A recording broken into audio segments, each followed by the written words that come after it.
Hello and welcome to What Did I Learn, an 8-part series of short podcasts considering Chapter 11 from the book Tragedy and Hope, A History of the World in Our Time by Professor Carl Quigley. My learning was prompted through membership of the Telegram-based CTTM, Cutting Through the Matrix book club. The powers of financial capitalism had another far-reaching aim, nothing less than to create a world system of financial control in private hands, able to dominate the political system of each country and the economy of the world as a whole. This system was to be controlled in a feudalistic fashion by the central banks of the world, acting in concert by secret agreements arrived at in frequent meetings and conferences. The apex of the system was to be the Bank for International Settlements in Basel, Switzerland, a private bank, owned and controlled by the world's central banks, which were themselves private corporations. Each central bank sought to dominate its government by its ability to control treasury loans, to manipulate foreign exchanges, to influence the level of economic activity in the country, and to influence cooperative politicians by subsequent economic rewards in the business world. Carl Quigley. Tragedy and Hope, Chapter 11. Changing Economic Patterns, page 529. The United States of America. Quigley opens this section by way of an introduction to a concept which he calls the pluralist economy. He states that although the USA journeyed through monopoly capitalism, it did so partially and in a distorted way, and only for a brief period of time. The USA, however, he notes, arrived into this pluralist economy in both an unself-conscious and a tentative way. Intriguing comment, eh? So, let's see where he's going with this. What did the US face? Quigley states it faced labour shortages, while at the same time enjoying unprecedented richness in resources. So, labour-saving devices and high output rates were sought after, an approach which reached also into agriculture. As a result, a requirement for capital equipment was unusually high throughout US history. This would always be a problem in any underdeveloped country in which savings were scarce. The absence of savings in the US presented an opportunity from the earliest time for financial capitalists, and indeed ensured that financial capitalism remained active in the US over a longer period and in a more extreme manner than in other countries. Capital, which would ultimately see canals, railroads, and the iron industry develop, had to be sourced from government subsidies or from foreign investors. Such was the observable situation throughout the period 1850 into the 1930s. Oh dear. By the 1800s, Quigley laments, was the fact that financial capitalism was well established in locations like New York and northern New Jersey, but so also were unprecedented levels of corruption, such as was never reached in any of the European countries. While colour me surprised, Quigley states that the associated corruption sought to cheat ordinary investors by flotations and manipulations of securities for the benefit of insiders. Crikey, how very Bernie Madoff, eh? Success in the corruption, it seems, was its own justification, and incredibly the practitioners were, together with their wealth piles, socially acceptable, without any considerations as to how such wealth had been obtained. Quigley names 3 early stars of the corruption circuit, all of whom were associated with railroad financial juggling. They were Daniel Drew, Jay Gould, and also Morgan, who I assume was none other than J.P. Morgan. Of course, Morgan and his likes, Quigley contends, eventually became respectable, with a small R that is, from longer sustained success which allowed them to build up established firms. The farming West seemed to have been on to the corruption and pushed for Wall Street reform. However, guess what? Yep, such reform was delayed and stalled by the close alliance which existed between Wall Street and the two major political parties, the latter being a relationship which blossomed between 1880 and 1900. Morgan dominated in influence within the Republican Party, but had competition from Rockefeller in Ohio. For Wall Street, by 1900, it was Democrats out and Republicans in, as prompted by movement of the Whitley family from inner circle Democrats to inner circle Republicans, on foot of an alliance which the Whitneys established with Morgan. Repeat after me. In political party context, two cheeks of the same. I'll leave you to fill in the blanks. The next economic tectonic plates move Quigley reveals was the Rockefeller family move from monopoly petroleum into New York banking circles via the Chase National Bank. Quigley notes the weaving of a network incorporating both family and finance between the Morgans, the Whitneys and the Rockefellers, which was facilitated mainly through the Payne and Aldrich families. So the landscape of financial capitalism between 1880 and 1930 was formed by two great powers, both in New York, who in turn dominated a collection of lesser powers in New York and in the provincial cities. Quigley admits that the landscape in the 1920s cannot easily be described in brief, because it infiltrated all aspects of American life, and in particular American economic life. At the landscape's core were 12 investment banks, all of which were unincorporated private entities. So, who were some of these? Well, J.P. Morgan, Rockefeller, Kuhn Loeb and Company, Dillon, Reed and Company, Brown Brothers and Harriman, and more. In essence, we had webs of economic power, the more important of which were based in New York and spread throughout other locations such as Pittsburgh, Cleveland, Chicago and Boston. Morgan, for example, was tied in with the First National Bank of New York, the Guaranty Trust Company, the Bankers Trust, the New York Trust Company, and the Metropolitan Life Insurance Company. In a nutshell, the nexus dominated a network of business firms which included at least 1/6 of the 200 largest non-financial corporations in American business. The J.P. Morgan influence was substantial. It spanned 30 different firms and controlled $30 billion in assets. The Rockefeller influence, that is, one of monopolistic capitalism while investing only its own profits, nonetheless functioned as a financial capitalist unit in close cooperation with J.P. Morgan. Rockefeller, allied with the Chase National Bank, commanded industrial power in many Standard Oil firms and in the Atlantic Refining Company.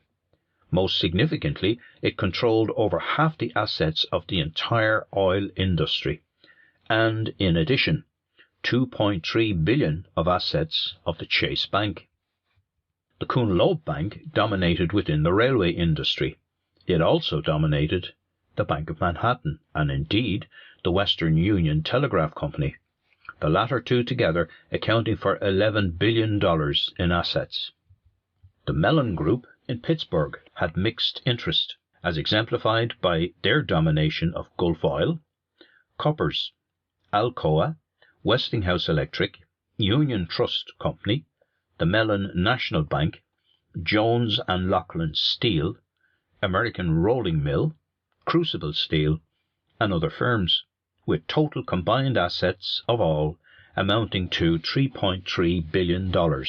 Wow! Nice monopoly if you can get it.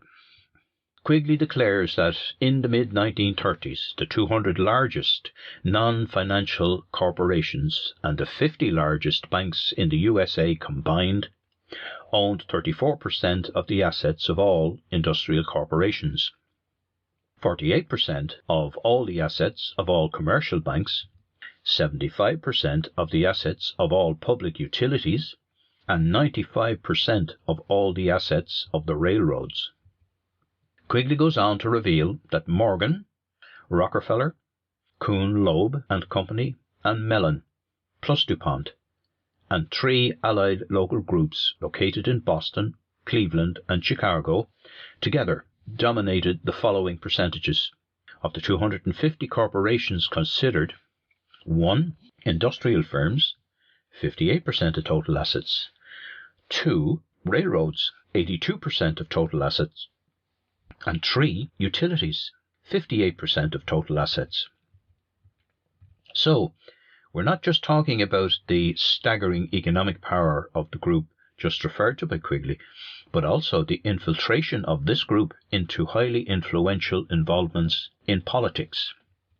Quigley notes that Morgan and Rockefeller frequently dominated within the Republican Party, while at the same time Morgan occasionally had extensive and significant influence within the Democratic Party. 3 of Morgan's partners were Democrats. Wielding state-level power, we had Morgan in New York, Rockefeller in Ohio, Mellon in Pennsylvania, and DuPont in Delaware. Morgan, in the 1920s, was hugely influential in both politics and business life, and at an international level, operating in cooperation with his allies abroad, especially in Britain, had tremendous impact as business and geopolitics moved forward into the making of history. Quigley notes that, in a manner of speaking, investment bankers like Morgan ended up shooting themselves in the foot, and succeeded in achieving this via their deflationary financial policies. They laid the foundation for economic collapse, which ended their dominance by the general social disaster of such a collapse experienced by all by 1940. It would appear that the road to financial capitalism's disappearance in the USA was more protracted than in most other countries, and did not seamlessly morph into monopoly capitalism. Quigley contends that 3 events worthy of mention contributed to the blurring of stages from financial to monopoly capitalism. They were as follows. Number 1, continuing personal influence of many bankers even after their power had waned. 2. The federal political system as exemplified by a decentralized USA. And 3. A tradition of anti-monopoly rooted in the Sherman Antitrust Act of 1890.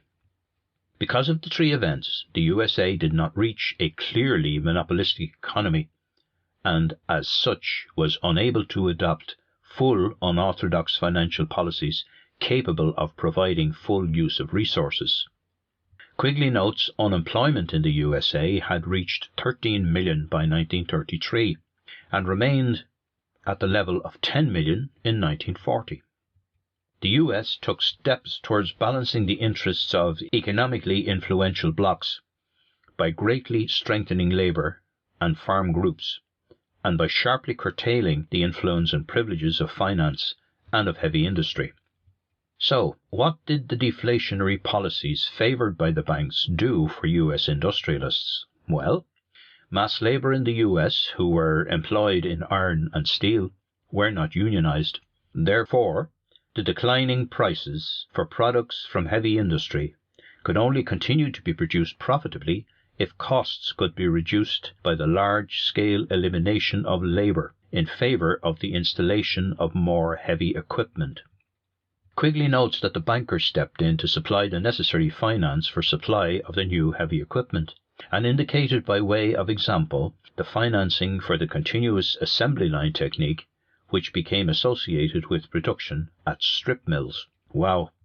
With unorganised labour, employers could rearrange, curtail or terminate labour without notice on a daily basis, thus reducing labour costs to meet falls in prices, which had resulted from the deflationary policies of the bankers. What a dark virtuous circle and a lose-lose situation for labour, eh? Knock-on effects? What knock-on effects, the industrialists may have asked. What about the reductions in wages and the large layoff impacts upon purchasing power within the economy? What about the negative impact of the aforementioned upon other groups selling consumer goods? The aforementioned, Quigley notes, were simply ignored. So farmers, light industry, real estate, commercial groups and many other segments of society were negatively impacted by the deflationary policies of the banks and by the employment policies of heavy industry, the latter being closely allied to the banks. Quigley notes that the aforementioned policies became truly unbearable during the Depression years 1923 to 33, the result of which prompted the interest blocs, which had been Republican, to jump party ship, thus leaving the good old party completely subservient to a combination of both high finance and heavy industry. So the shift of the combined economic bloc to the Democratic Party circa 1932 resulted in Franklin D. Roosevelt gaining the White House, and indeed the subsequent and to many infamous New Deal. The FDR administration sought to rein in the power of the bankers and heavy industry and, surprise, surprise, to reward and help the groups which had elected it. And so, what form did the help take? Well, number one, the farmers. It was subsidies. Number two, for labour, it was via government spending jobs into existence, which in turn provided purchasing power. And number three, for real estate, professional people and commercial groups, it was via increasing demand from the increasing purchasing power of farmers and labour. Quigley notes that the New Deal was a pushback against finance and heavy industry in order to prevent them from repeating their depressive actions of the period 1920 to 33. Investors obtained a measure of protection as a result of the Securities and Exchange Commission's Act, which came into being on the 6th of June 1934. Financial exploitation and even bankruptcies had been engaged in, one, by William Rockefeller in Chicago, in Milwaukee and in St. Paul, and two, by Morgan in New York, New Haven and in Hartford. Railway legislation sought to reduce such financial exploitation. The Banking Act of 1933 separated investment banking from deposit banking. Quigley notes another piece of legislation in 1933, that is the National Labour Relations Act, which he states sought to protect labour rights relative to collective bargaining. Another new administration imperative, Quigley notes, which emerged from the labour groups allied to the new administration, was to prevent industry from adopting policies of mass layoffs and or sudden wage drops in reaction to decreasing product demand. Following the formation of the Committee for Industrial Organization under John L. Lewis of the United Mine Workers, there was a significant drive towards unionization for steel, automotive, electrical and other labour elements. So what did all of the aforementioned not do? Well, it did not represent victory for unorthodox financing, which was a key element in monopoly capitalism, nor did it lead to any managed pluralist economy. Quigley notes that the Roosevelt New Deal, at a fundamental level, was orthodox in its ideas relative to the nature of money. Roosevelt, Quigley states, although willing to unbalance the budget to restore purchasing power, was oblivious to the actual cause of the Depression and as such clung to orthodoxy relative to the nature of money. So it would appear that the symptoms rather than the disease was being treated by spending in an unorthodox fashion with money borrowed from the banks in an orthodox manner, that is, the latter being debt-burdened. Quigley notes that the New Deal allowed the bankers to print money, which the administration then borrowed and spent. In fact, the New Deal's borrowing was to the advantage of the banks, but their spending was so limited as to produce no meaningful re-employment of idle resources. Quigley notes, despite Roosevelt having the statutory power to print greenbacks, that is, interest-free money, thus circumnavigating the banks, throughout his 12 years in power he never did so. The entire New Deal episode exposed a failure to grasp the nature of money and the function of a monetary system, a gap in understanding which extended into the post-war era. Quigley asserts that the Roosevelt administration simply did not grasp the nature of the economic crisis itself, Roosevelt and his Treasury Secretary believed that there was nothing so fundamentally wrong with the economy that a little pump priming would not fix. That is, a little government spending, on a temporary basis, of course. Roosevelt believed that his pump priming would create demand for consumer goods, which in turn would increase investor confidence and cause savings to be released into the economy as investments. He believed that the curtailment of powers in finance and heavy industry would prevent any reoccurrence of the collapse of 1929. Wow! Quigley refers to the steepest recession in history in the USA, which began in 1937, following a cessation of the previous 4 years of the New Deal pump priming. This marked a catastrophic failure, which was the theory of economic depression which had been applied under the so-called New Deal. So where to now? Well, it was immediately back to credit-burdened borrowing from the banks for continued treatment of symptoms with little hope for any end to whatever spending programs would be required. Worse still, no one seemed to understand how to reform the system and transform it into alignment on a more prudential economic path. Moreover, full employment became a pipe dream because the administration could not find the courage required for the significant levels of additional borrowing necessary to make any meaningful difference in the unemployment numbers. Salvation for the administration came on foot of a rearmament requirement, and indeed World War II.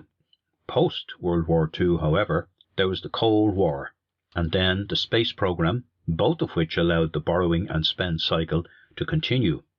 So, today, US prosperity is not linked to any properly organized economic system, but instead to government spending.